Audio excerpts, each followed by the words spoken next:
MRPS నాయకుడు Narender kidnap కేసులో పోలీసులు వేగంగా దర్యాప్తు చేస్తున్నారు. ఇప్పటికే 4గురిని అరెస్ట్ చేయగా మరో 3 పరారీలో ఉన్నారు. నరేందర్ను కిడ్నాప్ చేసి బంధించిన ఫామ్ హౌస్ ను గుర్తించారు పోలీసులు. అది అక్రమ నిర్మాణం తేల్చారు. ఫామ్ హౌస్ లో కుక్కలు, గుర్రాలు, పొట్టేళ్లను పెంచుతున్నారని, లోపలికి ఎవరూ రాకుండా ఉండేందుకు ఎత్తైన గోడలపై కుక్కలను కాపలా పెట్టారంటున్న రాజేంద్ర నగర్ డీసీపీ శ్రీనివాస్ తో మా ప్రతినిధి కిరణ్ ఫేస్ టు ఫేస్.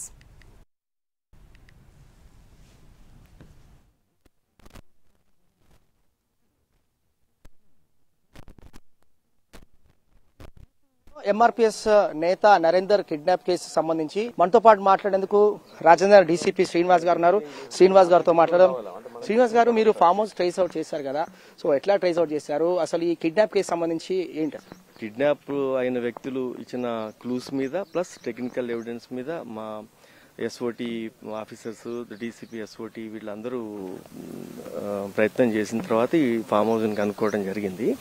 ఇక్కడ ఫామ్ హౌస్ ఉంది అని ఈ పిక్ వాళ్ళకి చూపిస్తే బాధితులు వీళ్ళందరూ గుర్తుపట్టడం, తర్వాత పంచులు తీసుకొని వీడియోగ్రాఫింగ్ తో సహా వచ్చి ఇక్కడ పంచనామా చేసి లాక్ బ్రేక్ చేసి లోపల చూడటం జరిగింది అన్నట్టు. దీన్ని చూసే టైంలోనే ఇప్పుడు ఈ స్క్రోలింగ్ ఇవన్నీ ఈ కేసు అవుతున్న క్రమంలో ఈ ప్లాట్ యాక్చువల్ ఓనర్స్ ఇక్కడికి వచ్చారు మన దగ్గరికి పంచనామా జరుగుతున్న టైంలో. ఇది వీటిది కూడా ఇది చార్మినార్ ఏరియాలో వాళ్ళ సక్సేనా అని చెప్పి వీళ్ళదట ఈ ప్లాట్. అప్పట్లో వీళ్ళు మార్చ్ లాస్ట్ ఇయర్ వీళ్ళు అబ్జెక్ట్ చేస్తున్నా వాళ్ళని బెదిరించి వీళ్ళు ఫామ్ హౌస్ కట్టారు. అంటే దీంట్లో ఒక ప్లాట్ ముందు ఇప్పుడు మనం చూస్తున్న రోడ్ ఫేసింగ్ ప్లాట్ వేరే వాళ్ళది అన్నట్టు. ఇది కూడా కబ్జా పెట్టి చేశారని చెప్పారు. వాళ్ళని ఇప్పుడు మనం ఆర్జీఏ పోలీస్ స్టేషన్ పంపించినాం కంప్లైంట్ ఇవ్వడానికి. ఇది నిర్ధారణకి వచ్చింది. ఇప్పుడు అతను చెప్తున్న మీరు లోపల చూస్తే ఉన్న చీకటి గదిలోనే ఆ కిచెన్ అనేది చెప్పబడుతున్న ఆ రూమ్ లోనే వీళ్ళిద్దరిని పెట్టారు అన్నట్టు. అతను వచ్చి ఆ ప్లేస్ కూడా చూపించినాడు. దీని మీద సీరియస్ యాక్షన్ తీసుకుంటారు. ఇప్పుడు వీళ్ళు ఇచ్చిన కంప్లైంట్ మీద కూడా శంషాబాద్ లో కేసు రిజిస్టర్ అవుతుంది. దీనికి అసలు పర్మిషన్ ఉందా లేదా మీరు చూస్తుంటే అన్ని సీసీ కెమెరాస్ అన్ని పెట్టుకుని వాళ్ళు బ్లాక్ మెయిల్ టైప్ ఉన్నారని ఆ చుట్టుపక్కల వ్యక్తులు అడుగుతుంటే చెప్తుండే, ఎవరైనా వస్తుంటే వీడు కెమెరాలోనే చూసుకుంటూ వచ్చి బెదిరించడం ఇది అంతా జరుగుతుందని. దీని మీద కఠినమైన చర్యలే దీని మీద ఉంటాయి. కిడ్నాప్ లో ఉన్న వాళ్ళలో ఒక టీం పార్ట్ 4 ఇప్పుడు వరకు జైల్లో ఉన్నారు. ఇప్పుడు పేర్లు ఇప్పుడు చూడటం కాదు, ఒక 3 పరారీలో ఉన్నారు. వాళ్ళని కూడా ఇప్పుడు అరెస్ట్ చేస్తాం. దీంట్లో ఎవరైతే తార్ వెహికల్లో ఇట్లా మీరు వీళ్ళని తీసుకొచ్చి తిప్పి చేయించారో ఆ వెహికల్ ఓనర్ వాళ్ళందరూ కూడా గుర్తించడం జరిగింది. ఆ తార్ వెహికల్ కూడా వీళ్ళది కాదు. మళ్ళీ ఎవరో లేడీ దగ్గర ఆమెకి డబ్బులు అవసరం ఉంటే ఆ 3.5 లక్షలు ఇచ్చి ఆ తార్ పట్టుకొని వచ్చి వీళ్ళు వాడుతున్నారు.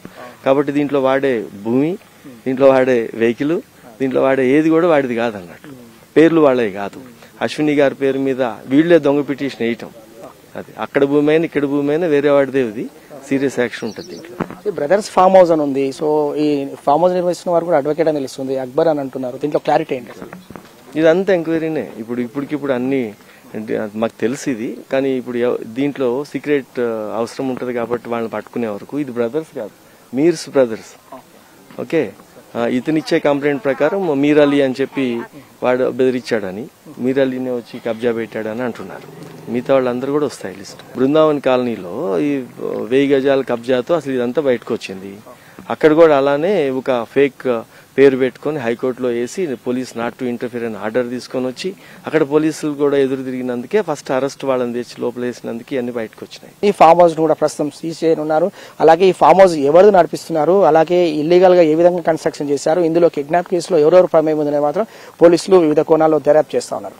వీడియో జర్నలిస్ట్ రాజా రమేష్తో కిరణ్ ఎన్టీవీ, శంషాబాద్ నుండి.